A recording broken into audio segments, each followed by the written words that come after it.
खुल्ला छ। मैले सार्वजनिक रूपमा पनि भनेको छु, म आलोचना भन्दा बाहिर छैन।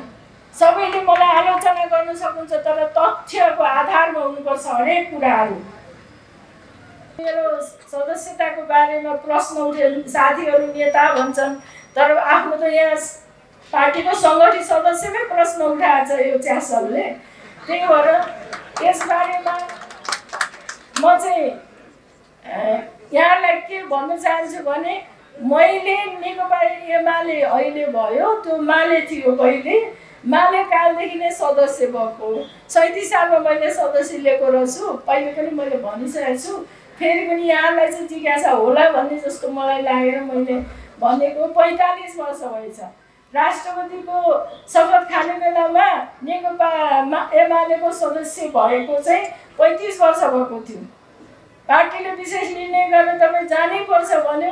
त्यसपछि म राष्ट्रपतिमा निर्वाचित भएर गएँ, शपथ खाएर। मैले यो देशको राष्ट्रपतिले गर्नुपर्ने भूमिका एकदम मर्यादित ढङ्गले राम्रोसँग राष्ट्रको गौरव बढ्ने गरी मैले गरेको छु। नयाँ पुस्तालाई चाहिँ वैचारिक रूपले सुसङ्गठित गर्यो भने देशले अवश्य पनि राम्रो निकास पाउँछ भन्ने मलाई लागेको छ।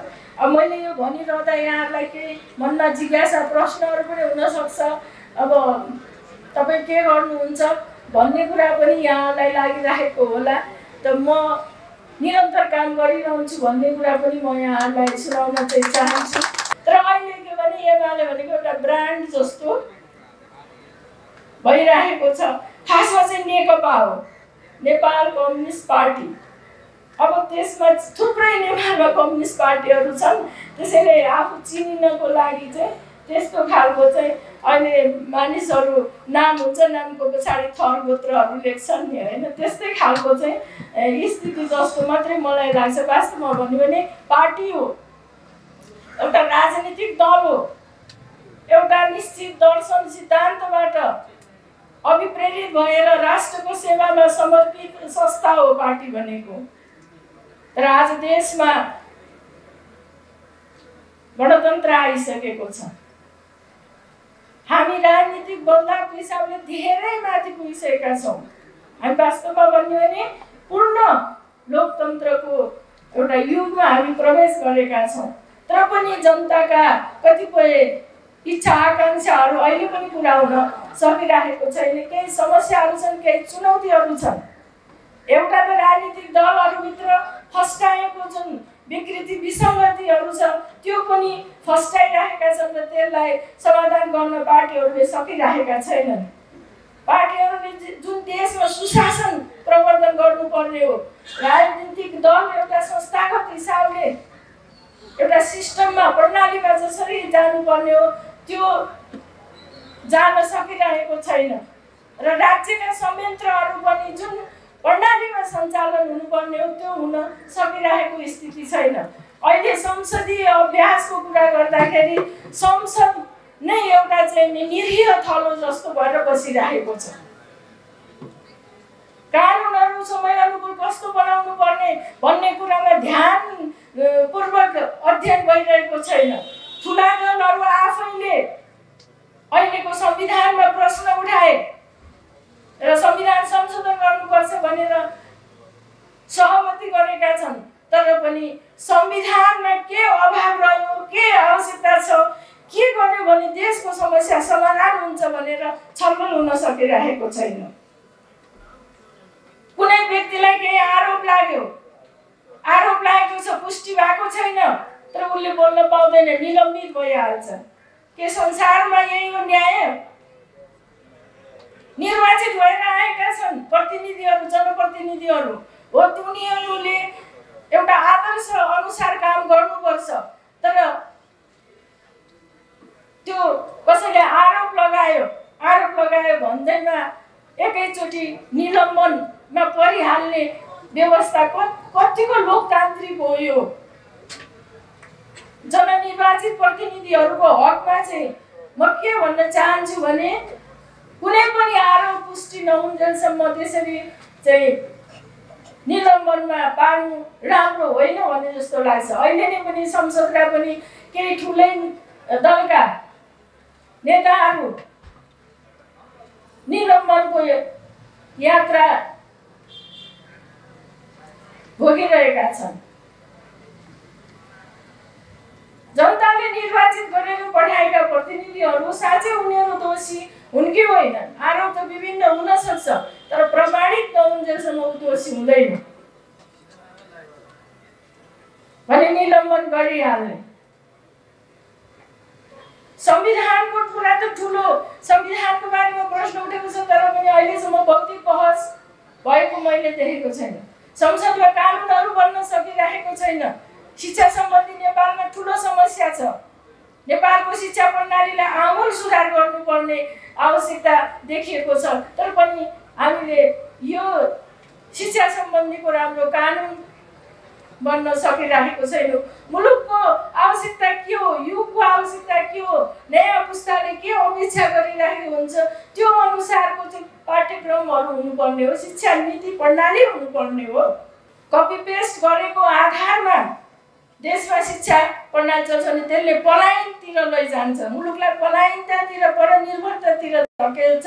सर्वप्रथम जननेता मदन भण्डारीको सम्झनामा 75औं जन्म जयन्ती कार्यक्रम विशेष गरेर देशभरि सृजनात्मक रचनात्मक कार्यक्रमहरू गरेर देशभरि नै एउटा ऊर्जाशील युवाहरूको बिचमा जाने ध्येय उद्देश्य राखेर यो कमिटी निर्माण गरेकोमा म मदन भण्डारी फाउन्डेसनलाई हार्दिक धन्यवाद दिन चाहन्छु। र मलाई यो कार्यालय उद्घाटन गर्ने समारोहमा निमन्त्रणा गरेर कार्यालय उद्घाटन गर्ने जिम्मेवारी दिनुभएकोमा पनि म आयोजक मित्रहरूलाई हार्दिक धन्यवाद दिन चाहन्छु। र जे उद्देश्य राखेर जननेता मदन भण्डारीको 75औं जन्म जयन्ती मूल समारोह समिति गठन भएको छ र देशभरि विचारको अभियान गर्ने सोच बनाएछ, त्यो सफल रहोस् भन्ने म शुभकामना व्यक्त गर्दछु।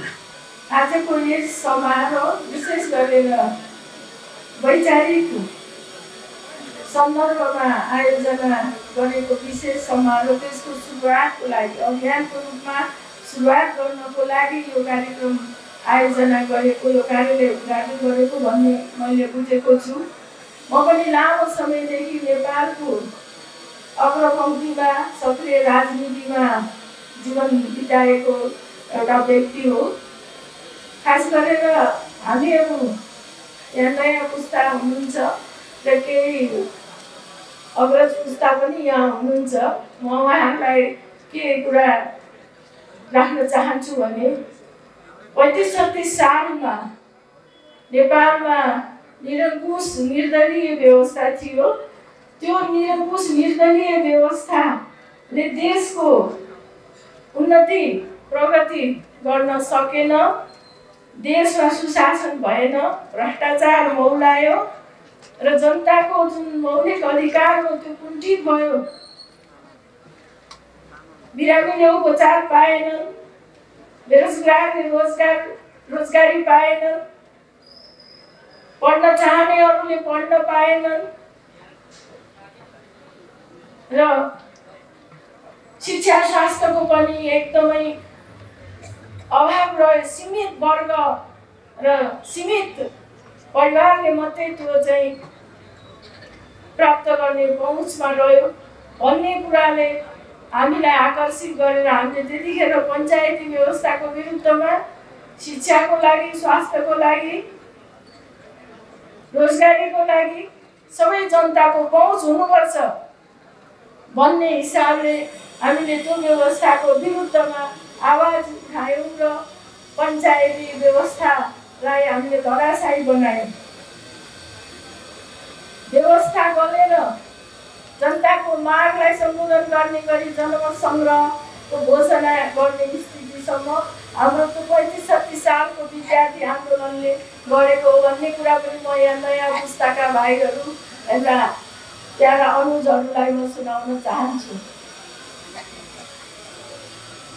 तर सत्तामा भएपछि आफ्नो सत्ताको सिटलाई, आफ्नो स्वार्थलाई पुरा गर्नको लागि सत्ताको दुरुपयोग हुँदो रहेछ। जनताले स्वतन्त्रता मागे, बहुदलीयता मागे, बोल्ने लेख्ने हक अधिकार मागे, शिक्षा, स्वास्थ्य, अर्थतन्त्रमा पहुँच मागे। जनमत संग्रह त घोषणा भयो, तर पञ्चायती सत्ताले दुरुपयोग गरेर थोरै मतले सुधारिएको पञ्चायती कि बहुदलीय व्यवस्था भन्नेमा जनमत संग्रह गरेको थियो। सुधारिएको पञ्चायतले चाहिँ जित्यो, तर त्यो लामो समय जान सकेन। 10 वर्ष पनि पुरा हुँदा नहुँदा फेरि जनताहरूले उठेर आफ्नो मौलिक हक अधिकारको लागि, राज्यबाट पाउनुपर्ने हक अधिकारको लागि आन्दोलन गरेपछि 45-46 सालको जनआन्दोलन पुरा भएर देशमा बहुदलीय व्यवस्था भयो र बहुदलीय व्यवस्था अगाडि बढ्यो। तर बहुदलीय व्यवस्थाभित्र पनि जसरी काम हुनुपर्ने जनताको मागलाई, जनताको आकाङ्क्षालाई पुरा गर्नको लागि, खास गरेर देशको राष्ट्रिय अर्थतन्त्रलाई बलियो बनाउने, राष्ट्रिय पुँजी, राष्ट्रिय अर्थतन्त्र बलियो बनाउनु पर्ने, देशमा उद्योगहरू, रोजगारीको सिर्जना गर्नुपर्ने, त्यो ठाउँहरूमा राष्ट्रिय उद्योगहरू बिस्तारै विस्थापित हुने स्थितिमा गयो। बेरोजगारी पनि मौलाइरह्यो। बेरोजगारीको कारणले गर्दाखेरि धेरै नवयुवाहरू चाहिँ रोजगारीको खोजीमा छटपटाउनु पर्ने परिस्थिति देशमा सिर्जना हुँदै गयो। तर त्यसलाई राम्रोसँग पुरा गर्ने उद्देश्य भनेको, त्यो पुरा गर्नुपर्ने जिम्मेवारी, जवाबदेही भनेको राजनीतिक दलहरूको हो। अहिले सबै कुरा नजिकबाट हेरिरहेको छु। म पनि राजनीतिक दलसँग आबद्ध भएर, हामी सुरु हुँदाखेरि यो नेकपा एमाले भन्ने जन्मिसकेको थिएन। हामी आन्दोलनमा लाग्दाखेरि म भोजपुरमा जन्मेको मान्छे, म तपाईँहरूलाई सुनाउन चाहन्छु। धनकुटामा रातो झन्डा ग्रुप भन्ने थियो, हामी त्यसको अलिअलि सम्पर्कमा थियौँ। त्यसपछि बिस्तारै त्यो विस्तार हुँदै गएपछि कोअर्डिनेसन केन्द्र भनेर जन्मियो। कोअर्डिनेसन केन्द्रको सम्पर्कमा हामी पुग्यौँ र कोअर्डिनेसन केन्द्र हुँदै अनि माले भयो र माले स्थापनाको वास्तवमा भन्यो भने पहिलो सन्देश पर्चा छर्ने काम हामीले भोजपुर जिल्लामा गरेका थियौँ। अब त्यो कुरा इतिहासको कुरा हो। म हाम्रा अनुचरलाई भन्न चाहन्छु कि वर्तमान भनेको इतिहास हो।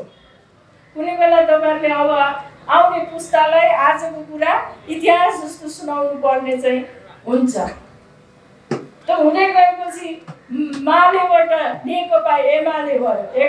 एमाले भनेको त्यस्तो एकदमै के हो भन्ने कतिपय त्यो परिरहेको होला। एकीकृत मार्क्सवादी लेनिनवादी हो। कम्युनिस्ट पार्टीले आफ्नो अगाडि एउटा उपमा झुन्ड्यायो, हामी कि यो सिद्धान्त मान्छौँ, हामी मार्क्सवाद लेनिनवाद मान्छौँ भन्ने कुरा।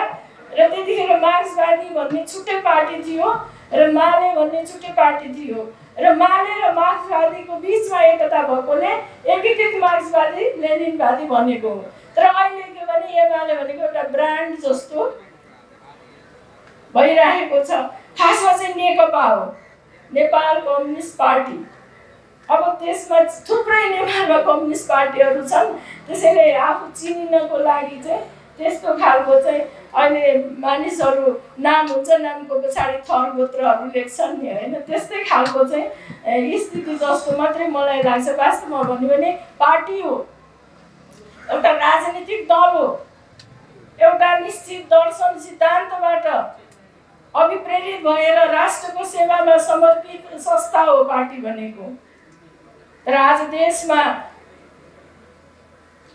गणतन्त्र आइसकेको छ। हामी राजनीतिक बदलावको हिसाबले धेरै माथि पुगिसकेका छौँ।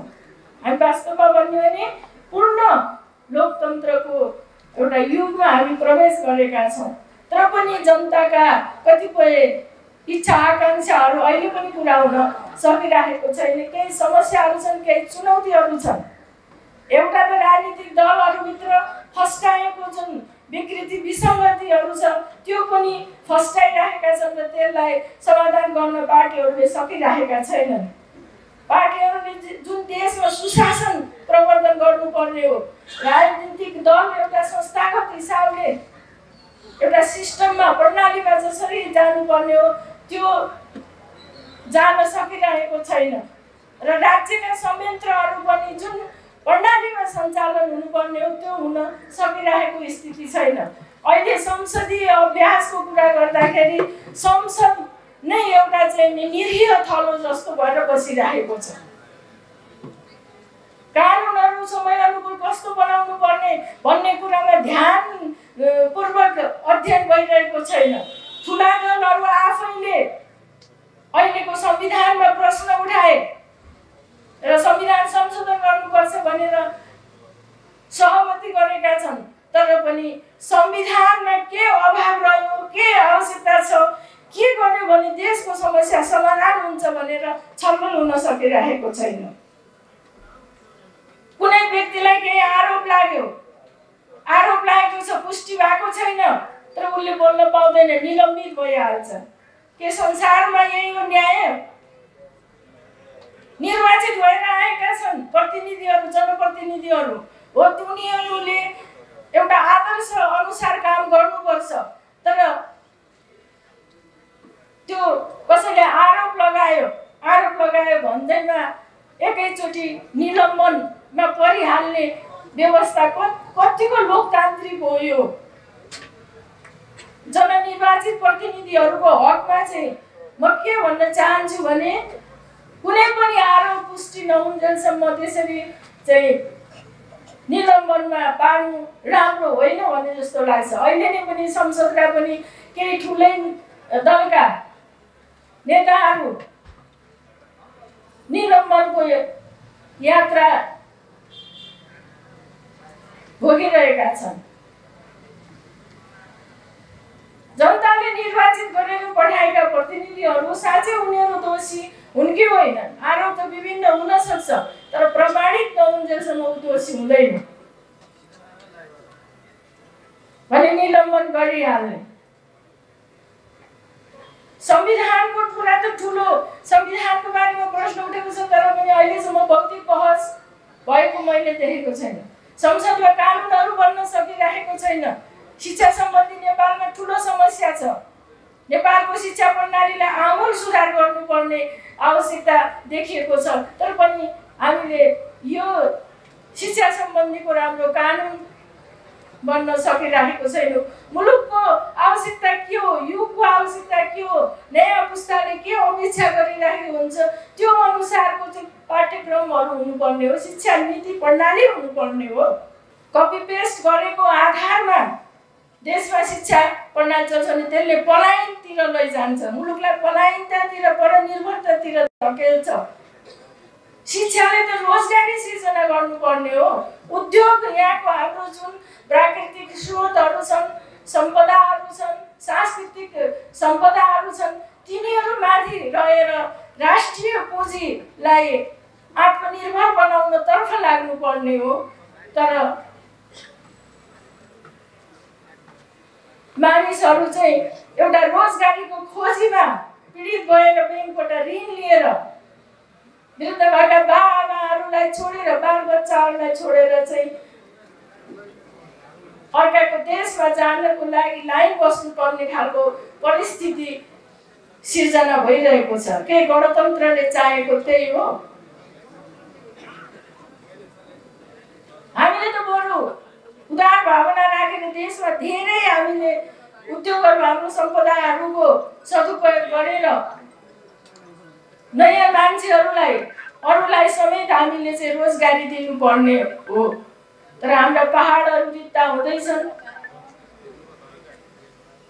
तराईमा पिउने पानीको समस्या छ, सिँचाइको समस्या छ, हाम्रा खोलाहरू चाहिँ एकदमै उर्लेर बगिराखेका छन्, पानीका धेरै स्रोतहरू छन्, तर शुद्ध पिउने पानी हाम्रो जनताहरूले पाइरहेका छैनन्।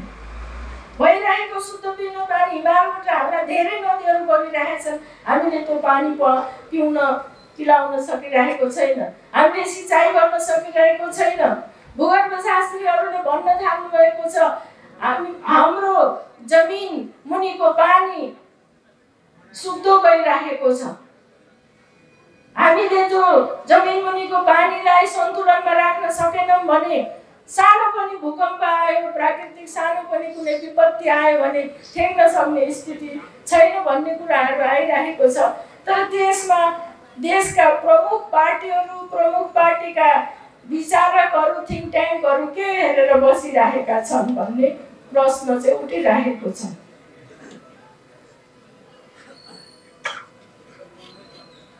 म मदन भण्डारी फाउन्डेसनको एउटा संस्थापक पनि हो।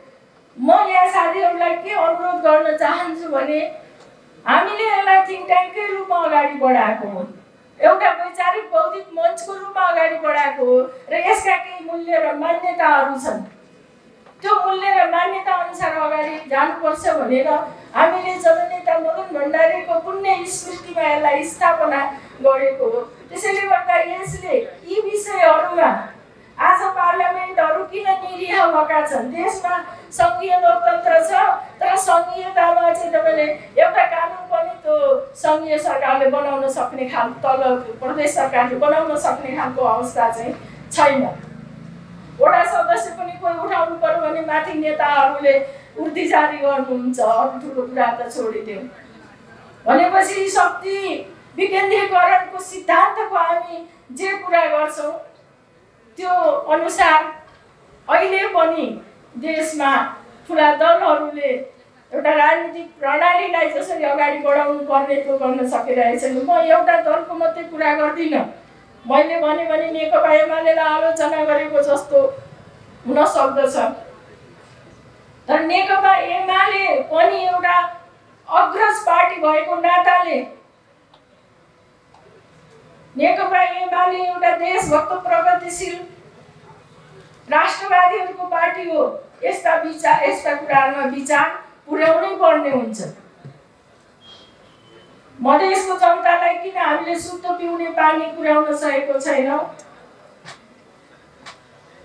हामीले युवाहरूलाई किन उनीहरूको इच्छा अनुसार रोजगारी दिन सकिरहेका छैनौँ? यो विषयमा गम्भीरतापूर्वक सोच्नुपर्ने हुन्छ। कुरा त धेरै हुन्छन् यहाँ, तर कुराले त काम बन्दैन। कामै हुनु पर्यो, यथार्थमा कामहरू हुनु पर्यो। यति धेरै उद्योग धन्दा हुन सक्ने देशमा किन उद्योगहरू भइरहेका छैनन्? हामी आयातमा निर्भर हुनु परिरहेको छ। हाम्रो देशको अर्थतन्त्र, मैले त पहिले पनि कहिलेकाहीँ भन्ने गरेको छु र यहाँ पनि म तपाईँहरूलाई भन्छु, खुट्टाले टेकेर हिँड्नुपर्ने देशको अर्थतन्त्र टाउकाले टेकिरहेको छ।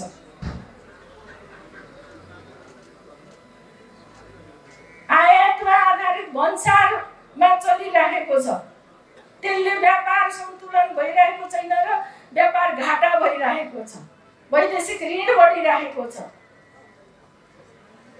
दलाल पुँजी फस्टाइरहेको छ, राष्ट्रिय पुँजी फस्टाउन सकिरहेको छैन। यो दिगो विकासको लागि अत्यन्तै दुःखदायी परिस्थिति हो। त्यसैले गर्दाखेरि यस्तो वैचारिक मञ्चहरूले देशको संविधानको बारेमा प्रश्न उठ्यो भने छलफल गर्नु आवश्यक हुन्छ। म यहाँका अग्रजहरूलाई भन्न चाहन्छु, तपाईहरू नेपालको संविधान र जबरजको बारेमा छलफल गर्नुहोस्। त्यस्तै गरेर तपाईहरूले हाम्रा नवपुस्ताहरू, तिनीहरू 20 वर्ष मुनिका छन्, 30 वर्ष मुनिका छन्, नेपाल राष्ट्रप्रति उनीहरूको आकर्षण कसरी बढाउने, उहाँहरूको सोच के छ, त्यसको बारेमा पनि हाम्रो यी नवपुस्ताहरू के चाहन्छन्?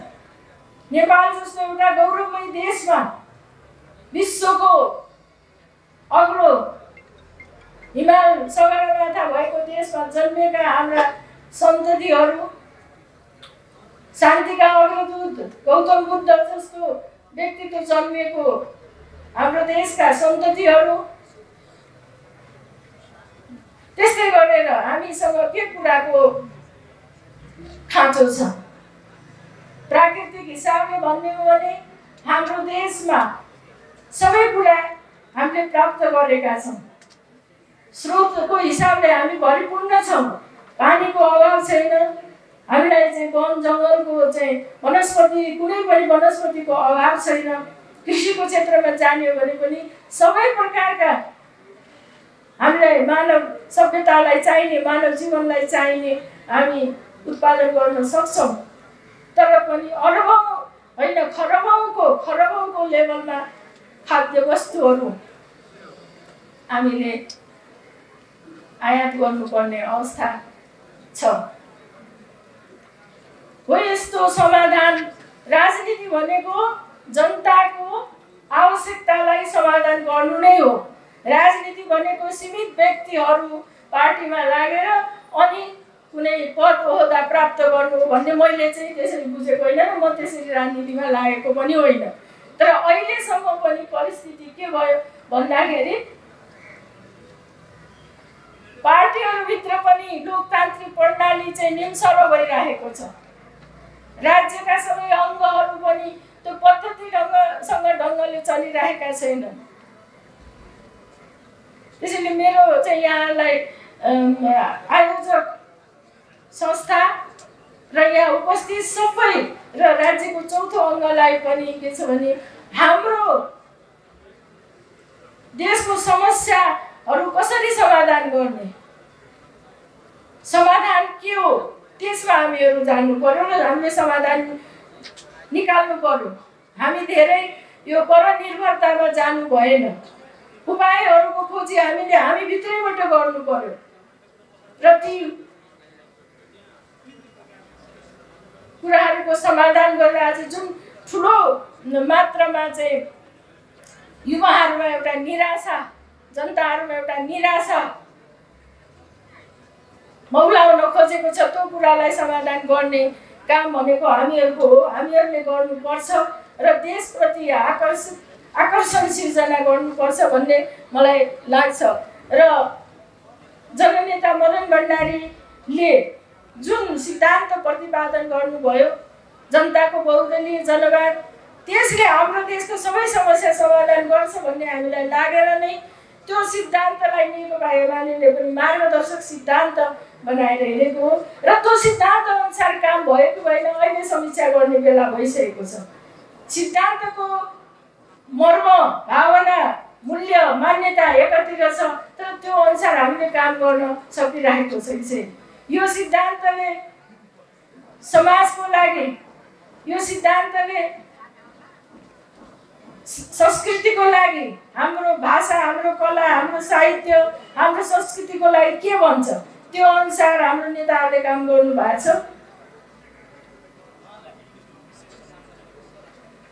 त्यस्तै गरेर राष्ट्रिय अर्थनीतिको बारेमा के भन्छ त्यो अनुसार काम भएको छ। त्यस्तै गरेर शिक्षा स्वास्थ्यको बारेमा के भन्छ त्यो अनुसार काम भएको छ। हामी आत्मनिर्भर, हरेक क्षेत्रको आत्मनिर्भरतातिर किन हामी गइरहेका छैनौँ, किन जान सकिरहेका छैनौँ,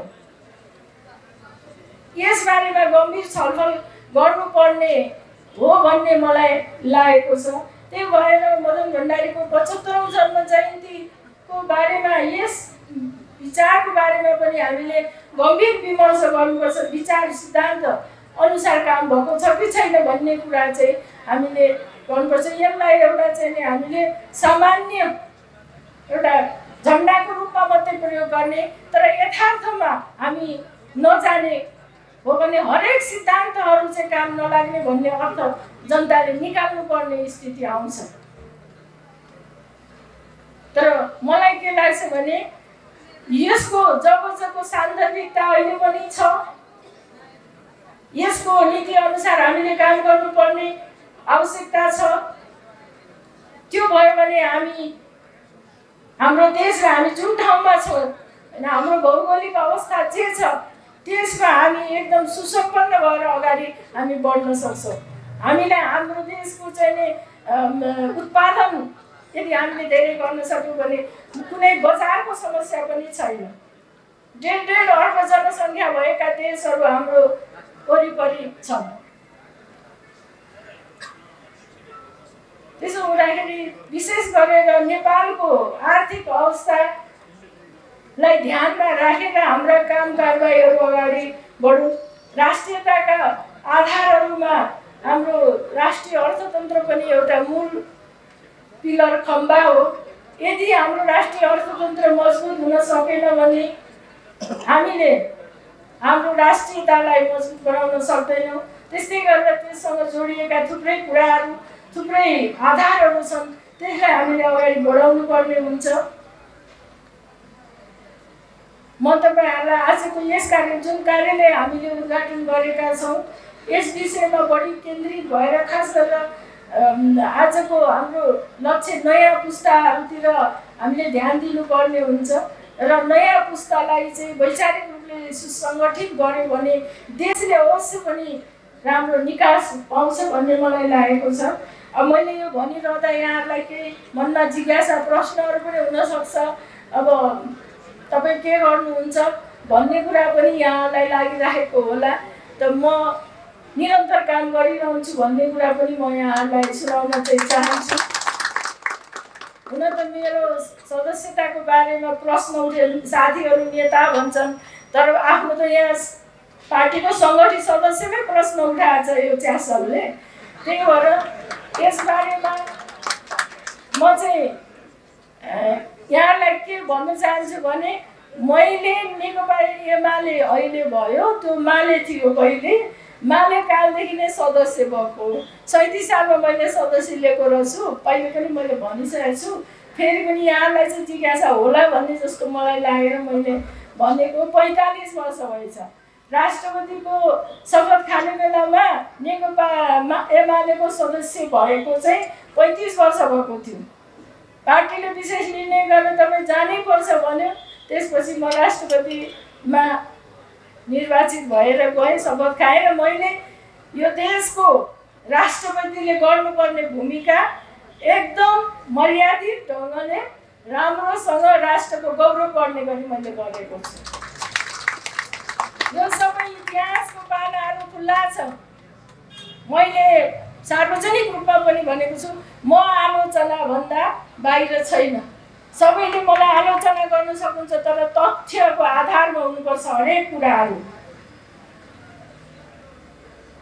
र म तपाईँहरूलाई के भन्न चाहन्छु भने म निरन्तर नेकपा एमालेकै कार्यकर्ता भएर काम गर्न चाहन्छु र म गरिरहन्छु। र नेकपा एमालेले जुन मार्गदर्शक सिद्धान्तको रूपमा जनताको बहुदलीय जनवादलाई लिएको छ त्यसको मर्म र भावना अनुसार हामीले काम गर्ने हो। र त्यसको मर्म र भावना अनुसार काम भयो कि भएन समीक्षा गर्ने हो। समीक्षा गर्ने बेला भएको छ।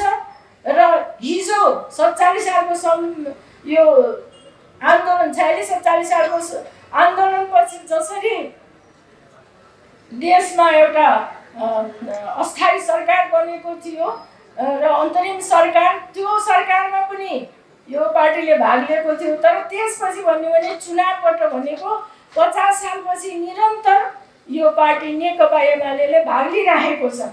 र सरकारमा भाग लिनु भनेको आफ्नो पार्टीको नीति र सिद्धान्त अनुसार काम गर्नु हो। त्यो अनुसारको हामीले काम गर्न सक्यो कि सकेन, जुन विविध क्षेत्रहरू छन् हामीले विभिन्न समयमा हामीले चर्चा गरिरहेका छौँ। आर्थिक क्षेत्रको कुरा, सामाजिक क्षेत्रको कुरा भयो, त्यस्तै गरेर सांस्कृतिक क्षेत्रका कुराहरू भए।